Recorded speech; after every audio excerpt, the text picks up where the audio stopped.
Hi everyone and welcome back to the podcast. It's good to have you back. It's good to be back. Joined by my esteemed co-host Tim. Tim, it's Hello. good to see you again. Thank you. Good to have you back recording. Good to be back. Feel like I say that every time. Yeah, look, it's yeah, It's always a pleasure. I think that's it. It It is always great to be back here. absolutely. All right, so today what we wanted to talk about is pricing. Yeah.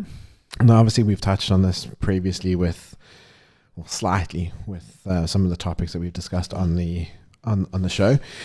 But this one's just going to be roughly just a chat. Going to be sharing our thoughts, some industry thoughts as well, some do's, some don'ts, some whatever you make of them. Really, some myths or some myths. Yeah, myths would be a good one. Yeah, questionable decisions. exactly. So we'll give you kind of an overview of what what other people might do or what other people might suggest doing, and then we'll tell you what we do a lot of the time. So I'll let you take it away. Yeah. You so I start us think off. maybe let's start on how we price things or how we send out a pricing guide. Yeah. I think we chatted about it briefly before. Is actually in the last podcast we talked about marketing and planning, and this is one thing we did before we even started. Is we planned how we're going to do our pricing guide, and we chatted a lot about what we want to include, what we want to say, and basically what your pricing guide needs to do. Obviously, apart from having the price, which is super obvious, it needs to tell the couple what they're buying. It's almost as if it's a product where they know you're taking photos on the day. That's fine. They need to know how long you're going to be there for. Yeah. They need to know roughly how many photos are included, whichever decision you take, if you do a purchasing thing or if you offer all your photos included. A lot of couples that we found over the years want to know a minimum. So we say plus minus 400 photos. If we deliver 800, we deliver 800. But we always promise, or we say under promise, over deliver, Exactly. and always include an amount of photos. Not saying always, but that's what we do. Yeah. But by saying that information is what we're providing to the couple. We sort of say free travel or travels X amount per kilometer over 100 kilometers, let's say. All of that sort of, we like to include that in our pricing guide. And that's something we've learned from other people, from industry experts, that's basically the second form of communication. The first one is the inquiry. And then you introduce yourself. And then the second form is however you attach your pricing guide, it needs to have all that information for them to read. And we always say at the end of our emails, if you have any questions, please don't hesitate to ask. Yeah. We almost hope they don't have questions, because if they do, then we failed in telling them what they're getting on their day. That being said, some of the questions that we get are valid. It's like, what if we do this and what if we do that instead of this? But we generally have tailor-made our packages and pricing so that no questions are asked, so that they know this is what they're getting and this is what generally you need on the day. You're also telling them what they need. You're saying we shoot from prep until dinner or prep until the first dance. And some people will say, oh, can you go past the first dance? Can we have an hour after? And you're like, okay, that's an extra hour. Then you add on and you make a little bit more money. You're already there on the day. Great. Yeah. But that all needs to be stated in your pricing guide. All that information needs to be there. Yeah. And that's just something we've learned over time. Yeah, absolutely. It's important to be as thorough as possible. And what we also do is we include basically a rundown of the package, which forms part of our invoice, in the contract as well. Yeah. So it's a full reference throughout that we can reference back to the contract and be like, okay, this is actually what you agreed to in the contract. This is what we promised as well. It's important to have that, be transparent, and be as thorough as possible so that the likelihood of you getting questions is minimal. And as you say, like, we do get questions, obviously, but sometimes it'll relate to extra coverage. It'll relate to, taking a certain part of the package out. It varies, but, we've done our job in providing as much information as possible to the couple. And that kind of leads into the other thing that we wanted to talk about is, like, do we put our pricing on our website? Do we not put our pricing on our website?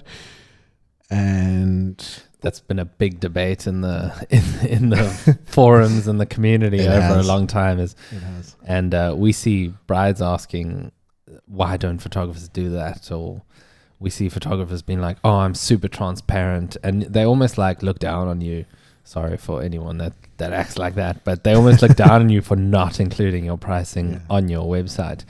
And I mean, I can speak about why you should do it, and you can take why we don't do it, or why people don't. So, I mean, why people do it is they do want to be transparent. They want that inquiry to come in and know they're getting the booking straight away. They want someone to look on the website, say they like the work. Okay, I know I'm going to pay, let's say, 2,000 euros for this, so I'm okay with that. I'm going to inquire, and then that generally means that they're going to get the booking. So it's not wasting the photographer's time. And if couples want to walk away, they can just walk away. Yeah, and that's fair. That's fine. If they're like, oh, you're too expensive, then they know that straight up, and they're not going to waste their time. And couples enjoy that as well. Yeah. I think the important, the way I see, putting pricing on your website is, I've subconsciously, I feel, always associated it with attracting couples that are just interested in price. So price shoppers, basically, who just want to book you based on price. And look, there's a market for that, especially when you're starting out. Pricing will be important. The lower the prices that you charge, the more chance that you'll have of getting booked, and the more chance you get booked, the better you'll become, and the better you become, the more you can charge. That's how it goes. But I do feel like it attracts price shoppers, and you will get to a stage in your business where you don't want to attract price shoppers anymore. You want to. Your work will probably speak for itself in terms of what it looks like. And, the reason why we don't put our pricing on our website or on either website, is because we want to have a conversation with couples. We want to see where we can, fit into their budget, their requirements, their idea of what they have for their day. And that's not something that you would necessarily be able to do if, you just have that price, or your pricing just available. They might see your price and be like, okay, that's too expensive. I'm not even going to contact these people. Yeah. Whereas we've had couples before who have contacted us and been like, our budget is X amount. And then by the time we've had a consultation with them, they've booked a package that's maybe double that. Yeah. So look, there's valid arguments for and against. And that kind of leads to the third option, which is what we do to some degree is that we have starting prices on our website. Yeah. So I think we immediately eliminate a lot of potential leads by putting that starting price on the website, because people will see that and be like, okay, I'm not going to pay that. We can't afford it. That's far out of our budget, and that's perfect. You're not going to book every couple that inquires with you. You can't book, everyone. So there will be those people who eliminate themselves from the running, and you'll get to the stage where you eliminate your couples yourself from the running. You might be like, I don't feel like you're a good fit. But I feel like having the starting pricing on your website is a good way of getting rid of couples that aren't going to book you, but then you're not giving the full story. So you are still leaving it open to having a chat with them, having a consultation with them, sitting down on a Zoom call with them, or even in person if they're close enough, and just selling what you do. Sell yourself, sell your products, sell your service, sell your team if you have a team. And that's going to be important. And you can't do that if you have pricing just up on the website, because you'll lose a good percentage of people who might have booked much higher packages, or would have counted themselves out just because your pricing is maybe initially too high for them. So so that's where I am on that. And then I think it also goes the other way. Sorry. I think it also, like, if you have your prices there and someone goes, oh, it's only that, they obviously don't know what they're doing. I mean, like, we're going to extremes now, and that's why we say this is a chat. We're not saying anything's right or wrong. I'm just saying this is, people can perceive things however they do. Yeah. And this is just another perception is, I remember when I was still studying and I was like, oh, I want to go into wedding photography. And I was like, this is what I'm going to charge. And someone's like, I would never book you at that because that's way too cheap. Like, I want to know that I'm paying and getting experience for that pay. And I was like, but I know what I'm doing. I didn't know what I was doing back then, but now, and I see it from that perspective, is we charge what we charge because we know what we're doing. You're buying experience as well. And if you putting your prices out there and it's really low, some people might say, oh, you know what, you don't know what you're doing, you're just trying to get a quick buck. And that's how a lot of people may have started. I mean, I know a lot of people myself who have a 9-to-5 job, and they on the weekend they were like, well, I can make a couple €100 just by shooting a wedding. And then people go with it on price and they're like, oh, they didn't know what this person was doing. And price shoppers obviously can get some good deals or some bad deals. And that's neither right nor wrong. We just do it the way we do it because we like to sort of have a front face and say, this is where we start at. And then we can get on the phone with them generally. And it sounds so horrible saying sell yourself, but you are selling yourself essentially. It's a personal thing. They're having you on the day, you as a person. Yes, they're buying the photographs, but they're spending their time with you.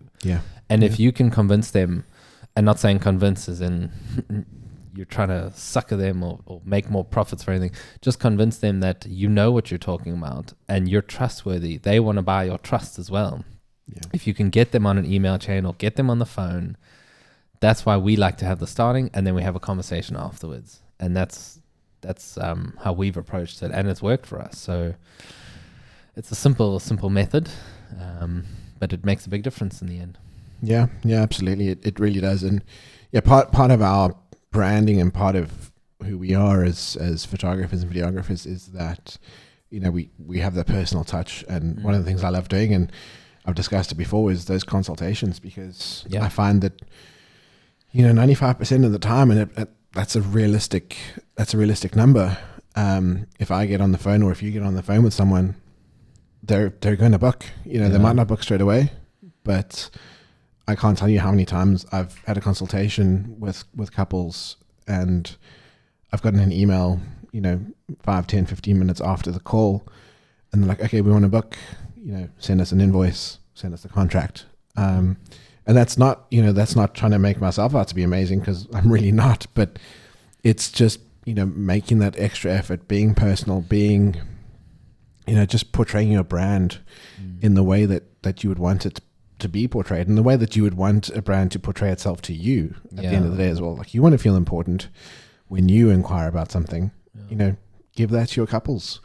Getting them to make contact, then you can deliver that. Yeah, exactly. So and the next thing, probably the last thing that we'll have a chat about today is it's probably going to be a little bit of a shorter episode, but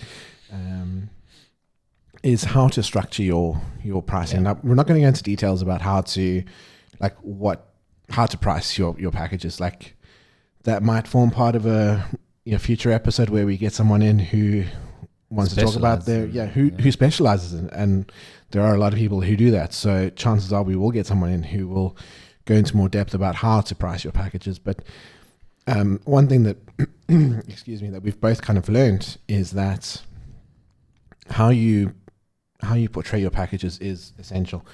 And the most important thing is, like, to me personally, is how we, like, the layout of our packages on the website, or the link that we send to our couples, and the number of packages that are on.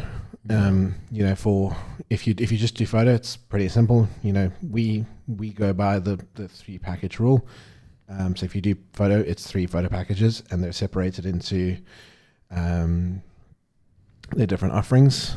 Obviously, we do photo, video, and we do combo. So we've got essentially 9 different packages that we do send people especially if they're interested in both. But it's important to start with your most expensive one first, the most comprehensive package. And for us, certainly in my own personal brand, it's everything. It's full days coverage. It's 2 photographers, 2 videographers, albums, parent albums, all of that. And obviously that's the most expensive one. And then you'll have the second one, and your second package that you portray, or the second package that you have there, should be the one that you want the most. And you mentioned earlier, you actually put it into perfect, you made perfect sense of it, and that's the one you're basically making the most money on for the least amount of effort, or comparatively the least amount of effort. The best value for money for both you and the couple. Exactly. So, it might not include albums, it might not include another photographer, but you're still making the most money, and the couple are still getting a very good deal. Yeah. They're probably still going to be getting full day coverage from prep to first dance, all that kind of stuff. So they're not necessarily losing out, but that's going to be your most, the one that you want booked the most is going to be your second package that you have on the list. And I feel like it's a good thing to have them, vertically arranged. So top one is package 1, it's most expensive. Next one down is package 2. It's the middle ground, but it's the one that you're going to make the most money on, and it's one that you want booked the most. And then package 3 is going to be, bare bones. It's probably going to be maybe 6 hours of coverage, 1 shooter, no albums, no nothing. Online gallery, so, and that's just going to make people go, okay, I don't want that one because I want more coverage. Yeah. And then, they might be like, okay, I don't really need 2 shooters because, we're both getting ready at the venue. So don't really need package 1. Oh, package 2 looks the best because, we might want to, buy an album later on down the line or whatever it is. But that's kind of how you should, personally, how we believe that you should portray your packages. And, always make sure that the one that you want booked the most is your package 2. Yeah. Because that one is the one that gets booked the most. Overall. So also just adding the word there, like we actually don't have it on the Creative Collective, but we've had it before on our own websites, and I've seen it before where you sort of put in brackets popular or recommended or something like that. We like the word popular, but I've seen people say recommended or there was another word, I can't think of it now, but popular is quite a big one, and you just say next to your package 2 popular, and then they'll be like, oh, that's interesting, let me focus more on this, and it's one word that's changed their whole mindset, and they're like, oh, okay, let's pay more attention to that one, and maybe that's the one they look at more. But as you said earlier, we do it, we go from the highest to lowest, and funnily enough, I don't think that was that popular a few years ago. It was always you start with your lowest and then you go towards your highest, and while that still is common practice today, the reasoning behind going from your highest to your lowest is in the highest package, you have all the offerings, and those offerings are then what the couple see. They see, okay, you get 2 photographers. Oh, that sounds great. You see 2 videographers. That sounds great. Album, great. Parent album. Oh, great. My parents are going to have something. Yeah. They're going to see drone. Oh, great. Perfect. I like that. And then they're going to go down to package 2, and they're going to say, oh, where's the second photographer? Don't we need one? Yeah. Maybe we should go back up to package 1. And they'll say, oh, this one doesn't include parent albums. Actually, we kind of want that. That sounds great. Yeah. You've told them what they can get, and then you've taken it away, and now they think, oh, actually, I want that. Yeah. And so they go back up to number 1. And that's just, if you start from the bottom, they're going to see shoot only. Okay, well, not getting much for that. Go on to the next one. Okay, cool. And then they might go back. They might actually go the other way. Once they get to the end, they're going to be like, actually, I don't need 2 videographers or 2 photographers. Let's just stick to the one, because they read that one first. And what people see first is what they might remember more. Yeah. So if you start from the higher, they're going to think, okay, I need this. I want this. Yeah. And it's such a simple strategy, and that's the way we've adopted it, and it's worked for us. Yeah. Yeah. Look, there's nothing wrong with, couples booking the top package either. It's you've got to make it, priced accordingly to make it worth your while if they do book that one. Because as you kind of alluded to there, sometimes package number one makes the most sense for couples. You know, financially, they'll be like, you know, if we order an album later on online, it'll be X amount, but this one includes it. And it, you know, like they do sums. Couples do sums. Like they work it out. Whether they're price shoppers or not, they're pretty savvy when it comes to stuff like that. So, you know, whether it's package 1 or 2 or 3, you know, make each one worth it, but just know that package 2 should be your most cost effective one for you to do, meaning you're going to make the most money from the least amount of work. And, you know, package 1, make it worth your time as well. You know, I mean, so normally package 1 is obviously the most expensive, and you can even make it like an exorbitantly expensive one. Yeah. And you're like, oh, I'm making so much profit off this. Even when I hire the second photographer and second video, well, after I've added the albums, I've still made more money than package 2. Yeah. The thing is, for example, if you don't include an album in the package 2, you don't have to think about that anymore. If you, now you had 2 photographers, they go down to 1. You don't have to hire someone. You don't have to think about someone on the day. You have to edit more photos. Now that editing time is cut down. And that's when we're talking about value for money for yourself. It's not necessarily more profitable. You might make more money from package 1, but that time that you save by not having to invest time and effort into certain things that are counted, you can save on that essentially. And that adds up quite a bit. Say it takes away an hour of editing, throw an hour of marketing strategy into there now, and which could make you more money somewhere else. It's not necessarily to do with money itself, but it's the value for money that we always, well, we don't recommend, but we sort of try and aim them towards number 2. We never outright say it, but we always try and guide them towards our second package. And then the first package is just all the things and all the extras and over the top, and it looks great. Looks great. It's not necessary. Yeah, absolutely. All right, so I'm pretty happy with that. You know, we've discussed a lot of things that are important to us, a lot of things that we've based both brands around. You know, first and foremost, people are going to need to book you for your business to be a success, and for people to book you, your pricing needs to make sense for both you and your clients. So yeah, we hope that today's episode has helped you in some way. If it has, let us know. If it hasn't, let us know where we can improve. Shout at us because we're wrong for doing something. Yeah, call us out if you don't believe what we said today, or if you don't subscribe to that kind of chain of thought. Let us know. Like, give us a shout on YouTube. Like, drop a comment down below. There is no one way of doing things. There isn't. So we like to know what other people are thinking as well. We've adopted these strategies over time. It's not that we know everything. These are the ones that we've adopted and work well for us. So we're trying to tell them to you. And if you have any other idea, then genuinely give us a shout. Yeah, absolutely.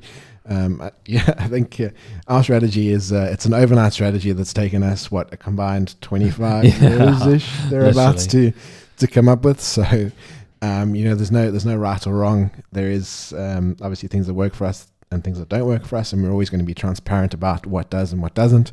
That doesn't mean it's right for you or wrong for you. We just want to open that conversation up and be as helpful as we possibly can. So if you've enjoyed this episode, feel free to give us a like on YouTube, subscribe if you haven't already. And if you've really enjoyed it, leave us a rating or what's it called? Review, rating, whatever it's called on Spotify and Apple Podcasts. We would really appreciate that. It helps us get in front of more people like yourselves, and it helps us grow this channel. And until the next episode, I think that is us. So thank you so much. Thanks for joining me again, Tim. It's good to have you back. And until then, we'll see you. Cheers.